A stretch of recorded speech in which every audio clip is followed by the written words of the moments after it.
Hi hello ধন্যবাদ নমস্কার সবাইকে। তো আশা করি তোমার সবাই ভালো আছেন, তো মুইও ভালো আছি। তো কালি মুই একটা ভিডিও দিছং আমার কোচ রাজবংশী জনগোষ্ঠীর বিষয়ে। তো এটি মুই কোনো বেলেগ জনগোষ্ঠী গালিও পারো নাই বা কাউকে মুই কারোর লগত বিতর্ক তো জাঙো নাই, কোনো ধরনের বিবাদও হয় নাই। সুন্দরভাবে আমার জনগোষ্ঠীর কথা মুই তুলে ধরছি যে আমার জনগোষ্ঠীর কী কী অভাবের জন্য আমার জাতিটার জন্য আমরা যেটা আমার ন্যায্য যেটা দাবি সেটা আমরা পাওয়া যাচ্ছে না, তার বিষয়ে আমি কি দুই একসার কথা করছং। তো এইটা নিয়ে একজন চ্যাংরার মানে না জানো কোন জনগোষ্ঠীর মানুষ, নাম হল রাকসাম মারাক ওয়াং, রাকসাক মারাক ওয়াং।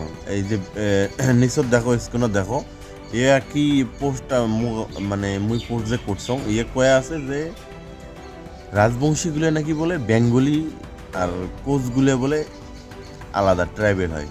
তো আমার মাজত বিবাদ করি আছে, দেখো কোন বা জনগোষ্ঠীর মানুষ মুই না জানো। আই থিঙ্ক এটা বড় জনগোষ্ঠীর মানুষ হওয়া লাগে। যাই হোক, কথাটা হল তোমার দেখো এই যে স্ক্রিনত দেওয়া আছে, দেখো কি কইছে ইয়ে যে নিয়ে আর আমরা বলে রাজবংশীগুলো বলে ভাই ভাই, আমরা বলে দেশখান বলে ধ্বংস করিয়াছি। তো এই অপদার্থটা ইয়ে কি কোয়া যায় গাইস তোমরা কন, কারণ ইয়ে আমার জাতিক নিয়ে এত ধরনের ফালটেমি করি কে আছে মুই না জানো, ইয়ের কে বেশি আছে। আমরা তো কারো জাতি নিয়ে কারো ধর্ম নিয়ে আমরা তো কোনো বিবাদ সৃষ্টি করি নাই। তো এমনি আমার জনগোষ্ঠীটাকে নিয়ে আমার কোচ রাজবংশী সম্প্রদায়ের মানুষকে নিয়ে এত কেন বিভ্রান্তি সৃষ্টি করিয়াছে, এবং এটার জবাব লাগে।